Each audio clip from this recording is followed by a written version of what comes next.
जय हिंद दोस्तों, स्वागत है आप सभी का आपके अपने परिवार द लॉजिकल साइंस में। मैं हूं आलोक सिंह आतीश और आज के इस वीडियो सेशन में हम लोग डिस्कस करने वाले हैं ब्लीचिंग पाउडर और उससे संबंधित पूछे जाने वाले एमसीक्यू की। जी हाँ दोस्तों, आप सभी को मालूम है कि रेलवे एग्जाम में क्वेश्चन पूछने का ट्रेंड बदल चुका है और जो acid base and salt chemistry में चैप्टर है, उस चैप्टर में से महत्वपूर्ण जो सॉल्ट है उससे संबंधित कई सवाल आपके एग्जाम में पूछे जाते हैं। और अगर आप प्रीवियस ग्रुप डी 2022 के क्वेश्चन को देखेंगे तो मेरे मित्र ब्लीचिंग पाउडर से संबंधित कई सवाल पूछे गए और इसीलिए मैंने यहाँ पे क्या लिखा, रेलवे के लिए रामबाण। तो आज के इस छोटे से वीडियो सेशन में हम लोग पहले तो ये समझने की कोशिश करेंगे कि ये जो ब्लीचिंग पाउडर है ये क्या है और इसका निर्माण किस तरह से होता है और साथ ही साथ ब्लीचिंग पाउडर की यूज क्या होती है। और फिर मेरे मित्र हम लोग क्वेश्चन भी लगाएंगे ताकि आपका जो कंसेप्ट है वो पूरी तरीके से क्रिस्टल क्लियर हो पाए और जब भी आपको इससे संबंधित इस प्रकार का सवाल पूछा जाए मेरे भाई आप उसका जवाब आसानी से दे पाओ। तो हम लोग पहले क्या डिस्कस करते हैं, पहले डिस्कस करते हैं कि सर ये जो ब्लीचिंग पाउडर है, जो ब्लीचिंग पाउडर है ये क्या है। तो मेरे मित्र आप सभी ध्यान में रखेंगे कि जब भी हम लोग ब्लीचिंग पाउडर जैसे महत्वपूर्ण सॉल्ट की बात करते हैं, लवण की बात करते हैं, तो आप सबों को ये ध्यान में रखना होगा कि ब्लीचिंग पाउडर हो या फिर हमारा वॉशिंग सोडा हो या फिर हमारा बेकिंग सोडा हो, इन सभी के निर्माण के लिए जो कच्चा पदार्थ होता है हमारे लिए वो क्या होता है, आप सभी कहेंगे NaCl यानी कि सोडियम क्लोराइड। जो साधारण लवण है मेरे मित्र वे बहुत सारे महत्वपूर्ण कंपाउंड जैसे कि washing soda, baking soda, sir calcium oxychloride, bleaching powder, इन सभी के लिए क्या होता है, रॉ मटेरियल के रूप में कार्य करता है यानी कि कच्चा पदार्थ के रूप में कार्य करता है। आप कहेंगे कैसे कार्य करता है। मेरे भाई आप सबों को मालूम है कि जब आप क्लोर एल्कली प्रोसेस की बात करते हैं जिसमें 2NaOH की अभिक्रिया किसके साथ जिसमें आप 2NaCl की अभिक्रिया किसके साथ कराते हैं, 2H2O के साथ कराते हैं, तो आप सभी क्या देखते हैं, आप सभी देखते हैं कि गुरुजी 2NaOH यानी कि सोडियम हाइड्रोक्साइड प्राप्त होता है और साथ ही क्लोरीन गैस रिलीज होती है और क्या होता है, हाइड्रोजन गैस रिलीज होती है। और मेरे मित्र इस प्रक्रिया को आप सभी क्या कहते हैं, आप सभी कहते हैं कि गुरुजी इस प्रक्रिया को हम लोग क्लोर एल्कली प्रोसेस कहते हैं। क्या कहते हैं, क्लोर एल्कली प्रोसेस यानी कि क्लोर क्षार प्रक्रिया कहते हैं। अब मेरे मित्र आप सबों को मालूम है कि इस क्लोर एल्कली प्रोसेस में किसका निर्माण हो रहा है, तो आप कहेंगे सर प्रभावी रूप से सोडियम हाइड्रोक्साइड जो कि एक बेस है और इसीलिए हम लोग इसको क्या कह रहे हैं, एल्कली प्रोसेस कह रहे हैं। और ये जो क्लोर है वो एक्चुअली में क्लोरीन गैस के आविर्भाव या क्लोरीन गैस के उत्पन्न होने की जो घटना है उसको बता रहा है। तो आप सबों को मालूम है कि क्लोर एल्कली प्रोसेस के थ्रू हमें कौन सी गैस मिलती है, क्लोरीन गैस मिलती है। मेरे मित्र आप सभी ये ध्यान में रखेंगे कि जब भी हम ब्लीचिंग पाउडर की बात करेंगे, किसकी बात करेंगे, ब्लीचिंग पाउडर की बात करेंगे, ब्लीचिंग पाउडर की बात करेंगे, तो आप सबों को यह ध्यान में रखना होगा कि ब्लीचिंग पाउडर का निर्माण कैसे होता है। तो ब्लीचिंग पाउडर का निर्माण जब हम लोग कैल्शियम हाइड्रोक्साइड यानी कि जो शुष्क कैल्शियम हाइड्रोक्साइड होता है जिसको हम लोग स्लग्ड लाइम बोलते हैं, बुझा हुआ चूना बोलते हैं, उससे सर क्लोरीन गैस प्रवाहित करते हैं तो हमें क्या मिलता है, कैल्शियम ऑक्सीक्लोराइड यानी कि ब्लीचिंग पाउडर मिलता है। तो आप सरल शब्दों में कह सकते हो, क्या कह सकते हो कि शुष्क कैल्शियम हाइड्रोक्साइड यानी कि CaOH2 की अभिक्रिया, शुष्क कैल्शियम हाइड्रोक्साइड की अभिक्रिया क्लोरीन गैस से कराने के उपरांत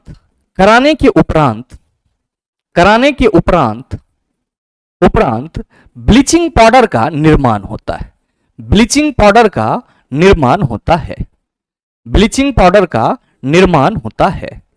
तो मेरे भाई जब भी आपसे कोई ये सवाल पूछे कि ब्लीचिंग पाउडर का फॉर्मेशन किस तरह से होता है, आप सभी कहेंगे कि जब शुष्क कैल्शियम हाइड्रोक्साइड की अभिक्रिया क्लोरीन गैस से कराई जाती है तो उसके उपरांत ब्लीचिंग पाउडर का फॉर्मेशन होता है।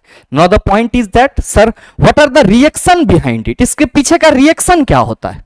तो आप सभी ध्यान में रखिएगा कि जब हम लोग CaOH2 यानी कि कैल्शियम हाइड्रोक्साइड की अभिक्रिया क्लोरीन के साथ कराते हैं तो आप क्या पाते हैं, आप सभी कहेंगे कि गुरुजी CaOCl2 पाते हैं और यही CaOCl2 क्या है, ब्लीचिंग पाउडर है। क्या है, ब्लीचिंग पाउडर है। अब मेरे मित्र आप सभी ध्यान में रखेंगे कि ये जो आपका CaOCl2 है, इस ब्लीचिंग पाउडर का रासायनिक सूत्र, इसका रासायनिक नाम हम लोग क्या कहते हैं, आप सभी ध्यान में रखिएगा कि इसी को हम लोग कैल्शियम ऑक्सीक्लोराइड के नाम से जानते हैं।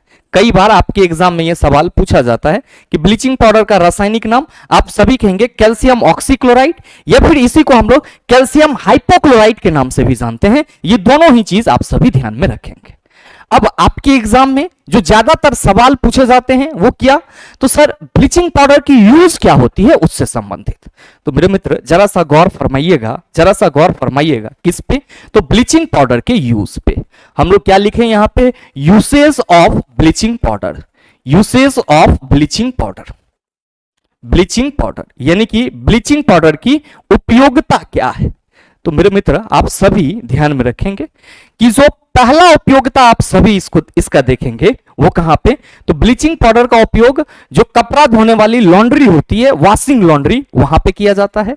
और साथ ही साथ ब्लीचिंग पाउडर का उपयोग आपका कॉटन और लिनेन जैसे जो आपका टेक्सटाइल इंडस्ट्रीज है वहां पे कॉटन और लिनेन जैसे कपड़ा को ब्लीच करने के लिए किया जाता है। तो मेरे मित्र आप सभी ध्यान में रखेंगे कि इस ब्लीचिंग पाउडर का प्रथम उपयोग हम क्या कहेंगे कि कॉटन एवं लिनेन जैसे कपड़ा इंडस्ट्रीज में, ठीक है, इसको हम लोग टेक्सटाइल इंडस्ट्रीज भी बोलते हैं। तो हमने कपड़ा इंडस्ट्रीज लिख दिया है तो आप सभी समझ जाएंगे। दूसरा पॉइंट जो आप सबों को याद रखना है वो क्या, तो सर वॉशिंग लॉन्ड्रीज में, कहां पे, वॉशिंग लॉन्ड्रीज में, यानी कि सर जो कपड़ा धोने वाला लॉन्ड्री होता है वहां पे भी कपड़ों को विरंजक करने के लिए यानी कि ब्लीच करने के लिए इस ब्लीचिंग पाउडर का इस्तेमाल किया जाता है। साथ ही मेरे मित्र ध्यान में रखिएगा कि पेपर फैक्ट्री में, ध्यान देंगे कि जितना भी यूज मैं यहां पे लिख रहा हूं मेरे भाई, इन सभी यूज से संबंधित आपके एग्जाम में सवाल देखने को मिलते हैं। तो दो यूज तो हो गया, कॉटन और लिनेन जैसे कपड़ा इंडस्ट्रीज में, वॉशिंग लॉन्ड्रीज में, और फिर मेरे मित्र याद रखेंगे कि पेपर फैक्ट्रीज में वुड पल्प को, यानी कि जो लकड़ी की लुगदी होती है, वुड पल्प का मतलब क्या हुआ, लकड़ी की लुगदी। तो पेपर फैक्ट्रीज में वुड पल्प को ब्लीच करने में किसका उपयोग किया जाता है, सर इस ब्लीचिंग पाउडर का उपयोग किया जाता है। साथ ही मेरे मित्र आप सभी ध्यान में रखेंगे कि जो इसका चौथा महत्वपूर्ण यूज है वो क्या है, तो मेरे मित्र कई केमिकल इंडस्ट्रीज में, कई रासायनिक उद्योग में इस ब्लीचिंग पाउडर का इस्तेमाल किसके रूप में किया जाता है, तो सर ऑक्सीडाइजिंग एजेंट के रूप में किया जाता है, यानी कि ऑक्सीकारक अभिकर्मक के रूप में किया जाता है।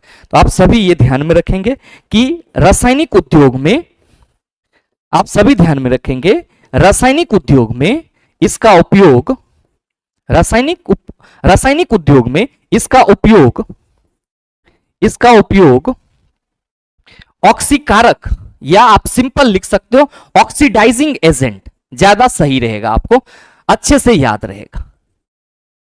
क्या लिखेंगे कि सर रासायनिक उद्योग में, केमिकल इंडस्ट्रीज में इसका उपयोग किस रूप में किया जाता है, ऑक्सीडाइजिंग एजेंट के रूप में, ऑक्सीडाइजिंग एजेंट के रूप में। तो ये आपका चार महत्वपूर्ण क्या हो जाता है सर, उपयोग हो जाता है। याद रखिएगा कि पांचवा महत्वपूर्ण उपयोग जो है वो आप सबों को याद होगा। और अगर हम पांचवा यूज की बात करें तो मेरे मित्र पेयजल, जो आपका ड्रिंकिंग वाटर होता है, उसको रोगाणु मुक्त करने में भी किसका इस्तेमाल किया जाता है, आप सभी ध्यान में रखेंगे कि सर पेयजल को यानी कि पीने वाले पानी को रोगाणु मुक्त करने के लिए हम लोग ब्लीचिंग पाउडर का इस्तेमाल करते हैं। तो पेयजल को रोगाणु मुक्त करने में किसका इस्तेमाल किया जाता है, आप सभी कहेंगे ब्लीचिंग पाउडर का इस्तेमाल किया जाता है। तो ब्लीचिंग पाउडर से संबंधित जब भी आपको एग्जाम में सवाल पूछे जाएंगे तो बस इतना से ही पूछे जाएंगे, इससे ज्यादा आपको कुछ याद रखने की जरूरत नहीं है सर ब्लीचिंग पाउडर के रिगार्डिंग। पहला क्या पूछा जा सकता है कि जब शुष्क कैल्शियम हाइड्रोक्साइड की अभिक्रिया क्लोरीन गैस के साथ कराई जाएगी तो क्या मिलेगा, आप सभी कहेंगे कैल्शियम ऑक्सीक्लोराइड या ब्लीचिंग पाउडर मिलेगा, जिसका उपयोग कॉटन और लिनन जैसे कपड़ा इंडस्ट्रीज में, वॉशिंग लॉन्ड्रीज में, पेपर फैक्ट्रीज में वुड पल्प को ब्लीच करने में, रासायनिक उद्योग में इसका उपयोग ऑक्सीडाइजिंग एजेंट के रूप में और पेयजल को रोगाणु मुक्त करने में किया जाता है। अब सवाल यह है कि सर इससे संबंधित हमारे एग्जाम में सवाल किस तरह के पूछे जाते हैं, तो चला जी सवाल तो एकदम भयंकर तरीके से पूछे जाते हैं, बड़ा बड़ा लैंग्वेज में, लेकिन आंसर अगर आप इतना जानते हैं तो बिना सर ऑप्शन देखे टिक कर सकते हैं। आइए बात कर लेते हैं हम लोग पहले सवाल की। और मेरे मित्र पहला सवाल आप सबों के सामने आपसे पूछा जा रहा है कि आशी अपना कपड़ा साफ करने के लिए गलती से डिटर्जेंट के स्थान पर एक अज्ञात विलयन का उपयोग करती है, उसके कपड़ों का रंग फीका पड़ जाता है, यह विलयन हो डैश सकता है, baking soda powder, telecom powder, bleaching powder, साधारण नमक। क्या होगा इसका आंसर? कहा जा रहा है कि आशी अपना कपड़ा साफ करने के लिए गलती से डिटर्जेंट के स्थान पर एक अज्ञात विलयन का उपयोग करती है और उस वजह से कपड़ों का रंग क्या होता है? फीका पड़ जाता है। और मेरे मित्र, कपड़ों का रंग फीका किसके वजह से? तो अगर हम लोग कपड़ा के ऊपर ब्लीचिंग पाउडर डाल दे तो क्या होगा कि सर जो उसके रंग होंगे वो विरंजित हो जाएंगे और हम लोग क्या कहेंगे कि उसका जो रंग है वो फीका हो जाएगा। एक्चुअली वॉशिंग लॉन्ड्रीज में जो मेरे मित्र व्हाइट ड्रेसेस होते हैं उसको ब्लीच करने के लिए ब्लीचिंग पाउडर का इस्तेमाल किया जाता है, लेकिन कलरफुल कपड़ा को धोने के लिए ब्लीचिंग पाउडर का इस्तेमाल नहीं किया जाता है। तो जो कहा जा रहा है कि आशी के द्वारा जो अज्ञात विलयन का उपयोग किया गया जिससे कपड़ों का रंग फीका पड़ गया, और यह विलयन कौन सा है? तो आप सभी कहेंगे गुरुजी यह विलयन संभव है कि ब्लीचिंग पाउडर का हो सकता है।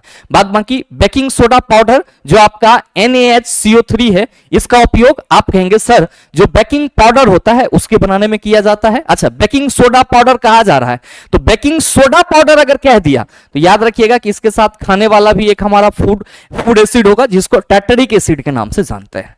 बाद बाकी सर साधारण नमक, तो आप सभी कहेंगे कि NaCl की बात की जा रही है और ये साधारण नमक, baking soda, washing soda, bleaching powder जैसे महत्वपूर्ण पदार्थों का क्या है? रॉ मटेरियल है। नेक्स्ट सवाल देखिए आपके सामने है, क्वेश्चन नंबर 2 आपसे पूछा जा रहा है कि ब्लीचिंग पाउडर को इनमें से किस प्रकार निरूपित किया जा सकता है? भाई मेरे, क्या ये सवाल आपसे नहीं बनेगा? आप सभी कहेंगे कि गुरुजी option number A is the right answer of this question. CaOCl2 आपके इस वीडियो के थंबनेल पे भी इसका फॉर्मूला लिखा हुआ था।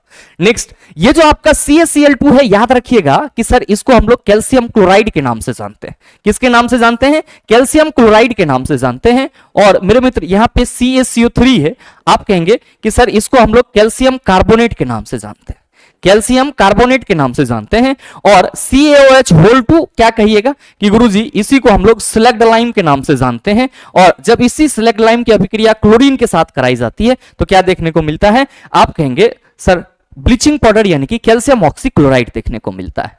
नेक्स्ट सवाल क्वेश्चन नंबर 3 आपसे पूछा जा रहा है कि ब्लीचिंग पाउडर बनाने में किस गैस का प्रयोग किया जाता है? बताइए, ना बनेगा carbon dioxide, oxygen, hydrogen, chlorine. आप सभी कहेंगे sir option number D is the right answer of this question. When the calcium hydroxide reacted with chlorine then the bleaching powder are formed. मेरे भाई अगला सवाल आपके सामने है कि रोगाणु मुक्त पेयजल बनाने के लिए किस रसायन का उपयोग किया जाता है? क्या हो कहेंगे कि गुरुजी NaNH4OH जो है इसको हम लोग अमोनियम हाइड्रोक्साइड पढ़ते हैं और इसका उपयोग तो रोगाणु मुक्त पेयजल को बनाने के लिए नहीं किया जाता है। यह हमारा कैल्शियम हाइड्रोक्साइड है, इसका भी इस्तेमाल नहीं होगा। यह हमारा ब्लीचिंग पाउडर यानी कि कैल्शियम ऑक्सीक्लोराइड है, इसका इस्तेमाल हम लोग किस में करेंगे? आप सभी कहेंगे रोगाणु मुक्त पेयजल बनाने में। और ये NaOH आप सभी कहेंगे सोडियम हाइड्रोक्साइड है, इसी को कास्टिक सोडा के नाम से जाना जाता है। अगला सवाल आपके सामने क्वेश्चन नंबर 5 आपसे पूछा जा रहा है कि नीचे दिए गए कथनों पर विचार करें और सही उत्तर का चयन कीजिए। मेरे मित्र आपका कथन 1 कह रहा है कि ब्लीचिंग पाउडर का उपयोग पेयजल को कीटाणु मुक्त बनाने के लिए किया जाता है, बिल्कुल सही है भाई। दूसरा कथन यह कहा जा रहा है कि ब्लीचिंग पाउडर का उपयोग कई रासायनिक उद्योगों में ऑक्सीकरण अभिकर्मक के रूप में किया जाता है। क्या मेरे मित्र मैंने आपको यूज नहीं बताया? आप कहेंगे सर दोनों ही यूज के बारे में आपने बताया है। तो आपसे यह पूछा जा रहा है कि कथन 2 सत्य है और कथन 1 असत्य है, दोनों कथन सत्य है, कथन 1 सत्य है और कथन 2 असत्य है, दोनों कथन असत्य है। बताओ चला आंसर क्या होगा? आप सभी कहेंगे कि गुरुजी ये दोनों ही स्टेटमेंट सही है कि ब्लीचिंग पाउडर का उपयोग पेयजल को कीटाणु मुक्त बनाने के लिए तो किया ही जाता है, साथ में सर रासायनिक यानी कि केमिकल इंडस्ट्रीज में इसी ब्लीचिंग पाउडर का उपयोग किस रूप में किया जाता है? ऑक्सीकरण अभिकर्मक यानी कि ऑक्सीडाइजिंग एजेंट के रूप में। तो हम सभी कहेंगे कि गुरुजी दोनों कथन सही हैं, that's why right answer of this question is option number B. अगला सवाल देख लीजिए क्वेश्चन नंबर 6 आपसे पूछा जा रहा है कि नीचे दिए गए कथनों पर विचार कीजिए और सही उत्तर का चयन कीजिए। फिर से स्टेटमेंट वाले सवाल, मैंने आपको पहले ही बताया कि कंसेप्ट बहुत ही छोटा है, अगर एक बार आपके दिमाग में सेट हो गई तो मेरे मित्र ऐसे सवाल को आप धुआं उड़ा सकते हैं। क्या पूछा जा रहा है कि दो विकल्प दिए, दो स्टेटमेंट दिए गए हैं, कथन 1 और कथन 2, और आपको बताना क्या है कि कौन सा कथन सही है। अब आपको नॉलेज पूरा है कि ब्लीचिंग पाउडर का रासायनिक सूत्र CaOCl2 ही होगा। कथन 1 सही है आपका, ब्लीचिंग पाउडर तनु अम्लों के साथ अभिक्रिया करके क्लोरीन उत्पन्न करता है। मेरे मित्र आप सभी क्या कहेंगे कि गुरुजी यहां पे जो ब्लीचिंग पाउडर तनु अम्ल के साथ अभिक्रिया करके क्लोरीन उत्पन्न करता है, तो यह बात भी बिल्कुल सही है। क्यों? क्योंकि जब भी ब्लीचिंग पाउडर किसी डाइल्यूट एसिड के साथ अभिक्रिया करेगा तो वो कौन सी गैस रिलीज करेगा? आप कहेंगे क्लोरीन गैस। तो आप क्या कहिएगा कि गुरुजी option number A is the right answer of this question. Next question मेरे मित्र आपसे पूछा जा रहा है कि क्वेश्चन नंबर 7 कि निम्नलिखित में से किसका प्रयोग पीने के पानी को कीटाणु रहित करने के लिए किया जाता है? ऑप्शन है baking soda, washing soda, baking powder, bleaching powder. आप फिर से कहेंगे गुरुजी right answer of this question is option number D.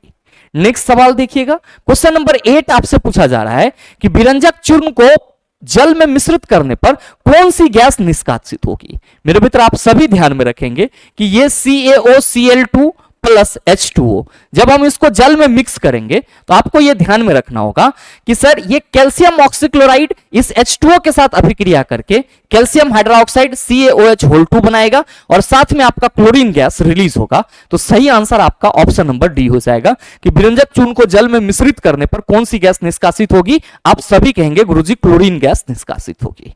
Next question आपके सामने है क्वेश्चन नंबर 9 कि पानी को ब्लीचिंग पाउडर में मिलाने पर कौन सी गैस निकलती है? आप फिर से कहेंगे गुरुजी right answer of this question is option number D.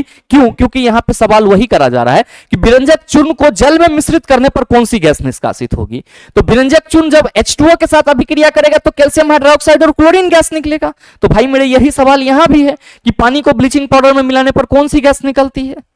अगला सवाल और लास्ट सवाल आपके सामने है कि क्लोरीन गैस का उपयोग निम्न में से किसके निर्माण में किया जाता है? Baking powder, bleaching powder, baking soda, धुलाई वाली सोडा। क्या कहिएगा कि गुरुजी क्लोरीन गैस का उपयोग जो है वो ब्लीचिंग पाउडर के निर्माण में किया जाता है, इसलिए सही आंसर हमारा ऑप्शन नंबर सी हो जाएगा। तो मेरे मित्र ब्लीचिंग पाउडर से संबंधित अपडेटेड ये 10 सवाल कहीं ना कहीं आप बेहतर ढंग से लगा लिए होंगे, और अब मुझे नहीं लगता है कि आपको अगर ब्लीचिंग पाउडर से संबंधित किसी भी प्रकार का सवाल दिया जाए तो आप उसको करने में कठिनाई महसूस करेंगे। साथ ही उम्मीद करते हैं कि ये वीडियो आप सबों को अच्छा लगा होगा। अगर आपको वीडियो अच्छा लगा तो वीडियो को लाइक कीजिएगा, ज्यादा से ज्यादा अपने दोस्तों के साथ शेयर कीजिएगा, और हाँ अगर आप चैनल पे नए हैं तो सब्सक्राइब करके बेल आइकन दबा लीजिएगा ताकि इस तरह के एग्जाम रिलेवेंट वीडियो का नोटिफिकेशन सबसे पहले आपके पास पहुंचे और आप उसको सबसे पहले देख पाओ। मिलते हैं फिर अगले वीडियो सेशन में, तब तक के लिए best of luck. Thank you, have a nice day.